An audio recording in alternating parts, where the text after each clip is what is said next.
booked you versus Necro on his show, and there's obviously that's a match that's been, it's got like a lot of mythology to it, like a lot of stories over what happened that day. But basically, the big story in the match is that you knocked Necro out cold, or at least that's what it appears. And there's never been any, depending on who you ask, it's pretty unanimous that you guys got into a slugfest and you knocked him out, which nobody had ever seen at that point. Yeah, that was all shoot. What do you remember about that match? I mean, I remember and that wasn't even the first time. Did you guys had heat before that? Yeah, we had heat through Japan, and we had heat through XCW because he split my eyebrow. Like, he took a cheap shot, just headbutted me out of nowhere, and just busted me open, and I laid him out then. I'd already laid him out before in Japan.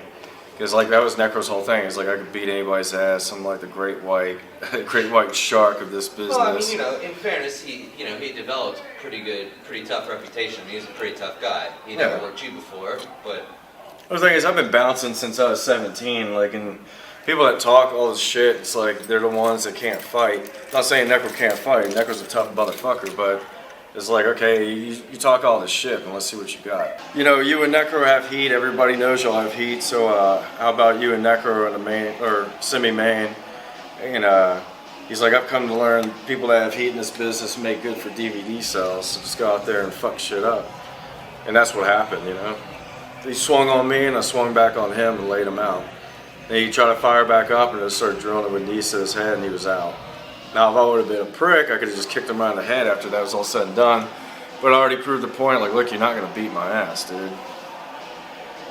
So.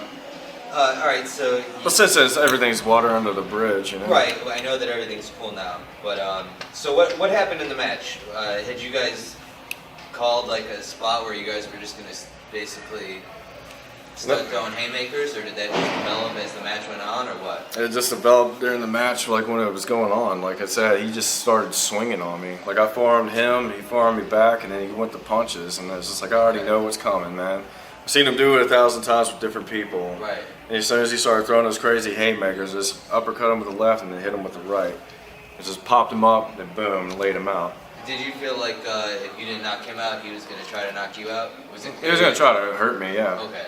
So it was basically like whoever is going to land the first good shot here is going to... Yeah. Somebody's going down, basically. Yeah. And he's never once knocked me silly. Like, he's hit the fuck out of me, man, but it's like he never laid me out, Was there any... when you guys get to the back after the match, was there any... did it escalate at all? Was there any, like... No, it was said and done, man. It was kind of like old mentality, like when people get in a fight with their friends, and then it's like, okay, you beat the fuck out of each other and then you're cool afterwards.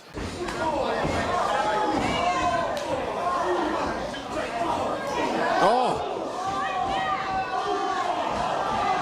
My God! Oh, it's on.